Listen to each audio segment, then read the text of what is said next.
may come as a surprise to you, but I literally view money totally different now, and not for the obvious reasons, okay? Don't be slick. I just go ahead and like and subscribe, and then I'll tell you why.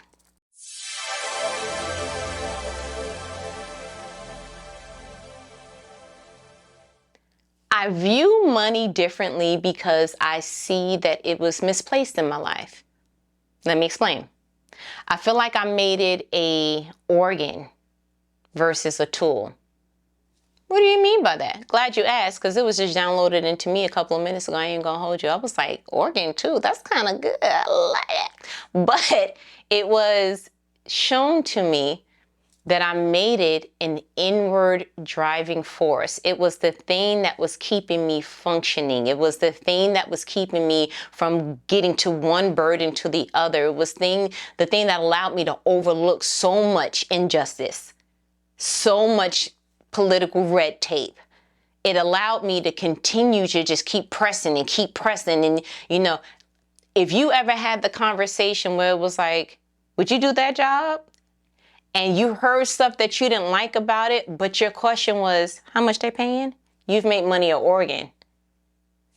Let how much they paying be the least of your conversation. First, find out what is it entailing, okay? What does the job require that you do? B, then you go ahead and align yourself to see, is this something that you can do on a day-to-day basis and feel like I am wired and prepared to do this? And C, are you doing it in an environment where you feel like serves you and you are able to flourish in that environment? That is way more important than how much they're paying. Because what you're saying is people who think that way, that have made money in Oregon, they have said, I will do pretty much anything if they paid a certain amount. Now, let's go ahead and put some boundaries on that. If it's a moral standard, okay, some decency, okay? And if it's not anything that is illegal. Most people who view money in the area that they made it an organ would do almost anything for it. You'll travel away from your family, even though that's not something that you deem important anymore. You'll put the kids in daycare, even though that's something that you're like, yikes, I didn't really want to do. You'll go ahead and you will start to abandon the things that you said mean something to you. That's why I did another video a couple of weeks ago of practice your no. Practice your no. Like, no, people don't get to buy you out of your heart. Your heart's desires, the things that you want. Now that's conflicting, because it'll be like, well, my heart's desires is to get us into better situations, better environments, better communities, better neighborhoods, better. And in order to do better, I need the money. Yes. But it should not be your driving force. It should not be organ flow, in that you are willing to do whatever, forsake whomever, get off of your post that means something to you for the sake of $1. Please, please, please don't lose your soul for a salary. Like, are you going there with it? Because, like, no. So at some point, that was the driving force. I was allowing certain things to happen, like, I don't want to work on New Year's, period, okay? Like, no other grammatical punctuation needed. I don't want to work on the holidays. You can't see me on Christmas. Thanksgiving, you can have a nice day. Christmas, what I said already, New Year's, my birthday, have a nice day. And I mean that in the most disrespectful way. Disrespect indicated, it should be. And so, but when you have to, like, I only got to work half the day in it. No, bruh. You able to override that for $1? Not doing it. No, there's certain things you said you didn't want to work. It should be no. Again, why I did the practice your no thing. Then there are those who view money as a tool, which is where I currently reside. And how we see money is, money allows for me to do certain things. If I want to try this particular food, I take out the tool of money and I do the thing and I receive the thing. And that's how that's done. And if I want more of it, then I can accumulate more. If I'm satisfied where I'm at, I'm satisfied where I'm at. But the question started to be, why do you have this view of money? And it literally starts like, when were you introduced to money? So I learned that money was very taboo, it was very hush hush. We're gonna talk about it in our house, okay, great? Like you were not allowed to ask the adults as you were a child, hey, how much you make at your job? It was, why are you paying one of these bills?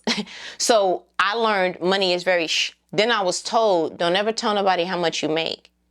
So I was never really able to have open dialogue, period. Not even when it was time to negotiate salaries. Because I'm not comfortable talking about money. Thanks, Mom. You see what I'm saying? And so then it starts to get to a place that you feel inferior. Because now you're comparing different industries, but you're comparing salaries. And you're like, oh, I'm not making as much as my nurse friend, and I'm in social work. It's a different career path, different field. Like, you didn't think that was, oh, okay, great. Then you start to feel like, well, now there's this like feeling against like, oh, you're entry level. And so like, and then you get to a place that you think, okay, I want to get good with money now. And so you follow people that you look up to or that you feel like have some success with money, you know, the Susie Ormans or the Dave Ramseys. And then you feel even more beat up because you're like, you're listening to them coach people through. And it's like, dang, you only make that much. You need a bigger shovel. You need to be eating rice and peas and rice. And you need to, and there is such this like, I got to get free from everything and I'm behind. And there is an anxiety that starts to be produced around money that if not careful, you would make money an organ versus a tool.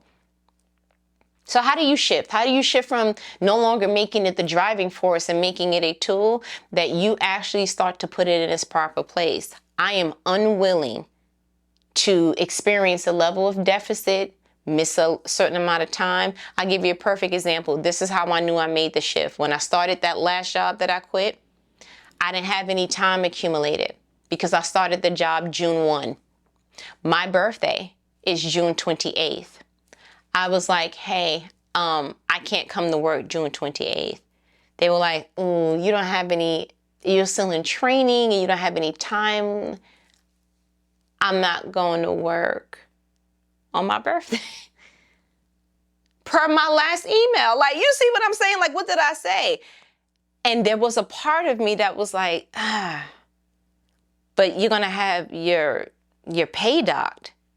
And I had to ask myself, in 10 years, what's going to mean more to me? That for the first time ever, I actually worked on my birthday because of this job that I'm not even at right now. Oh, I would have been so mad. Or B, working after my birthday, but taking that day off because it means something to me. And I didn't even know at that time that that was not a job I was going to keep. I literally thought I was going to like keep that and then retire and do all the things. I really did. But that's when I realized, oh, it doesn't drive me anymore. It's a tool.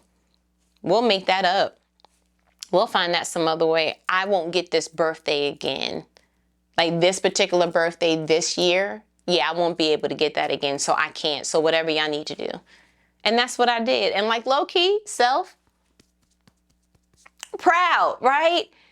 Because any other time it would have been like, And I'll tell you something else. Before I actually took that job, I had another opportunity to work, but they were requiring that I not only miss my birthday, but that I miss my son's graduation. I was like, oh, nah. And the part that got me is that I was considering it. Like, what if I, no. When money is a tool, you don't have to walk around with the hammer 24/7. You utilize it for when you need it. No, when it's an organ, you need it and you'll do whatever to keep it. It's like, type back, thank you for the opportunity, but no, thank you. You're bugging. I'm not doing it. You want my memory to be that I didn't go to my son's graduation for y'all corporation? Somebody's bugging. As a matter of fact, I suggest that everyone take a panel drug test, because for you to even pose that as an option is weird. And when I said back in a more professional way to the recruiter, she was like, yeah, I get it. I wouldn't miss my son's graduation either. So why would you pose that to me? Because they told me to. I was like, oh, so y'all all robots and nobody knows how to think? Would be like, it's her son's graduation, B. Because I said, I'll bring proof. What do you need me? And they were like, no, you just can't miss more than this. They had this cookie cutter answer. And it was like, oh, then I'm going to make the answer that's going to sit well with me for years to come. You won't matter in 10 years. I won't even know your name in 10 years. So my shift on how I view money literally coincided with how free I feel after corporate. It is not go make more, go do more, go accumulate more so we can have more. I don't think humans realize we do better in simplistic environments. We do better. And I feel like there's an undertone on why certain people want more. What is it? You're trying to make up for what you didn't have in childhood? Like, what is it? You were the person that was bullied in school? Like, what is it? Do you feel like you're behind? Like, what is it? You trying to impress your friends who have, like, what is it? The people who are flashy, big, whatever. It's like, is there a self-esteem issue? Like, what is it? It's something underneath that, because whole humans don't need all that. You really don't. You want the house. It just don't got to be the mansion, not the Tyson mansion, not this time. You want the car. You don't want it to the point that you're like, ooh, how much is your car payment? That's crazy. You want the appearance of looking rich instead of being peaceful in your soul until you get there? Not interested. So I have discovered and adjusted how I view money. Save a little, spend a little. Live. Live. Why do you need to be reminded when people pass, like, oh, life is too short? So when you gonna live it? You see what I'm saying? Do the things in the comments and tell me if you're starting to get almost like a eureka moment when it comes to money. And if not, do you know where the origin of why and how you view money, do you know where that stems from? Do you see what I'm saying? Okay, look, do the YouTube stuff, the like, the subscribe, all that. And we'll talk next week because I have so much to say. Okay? Later.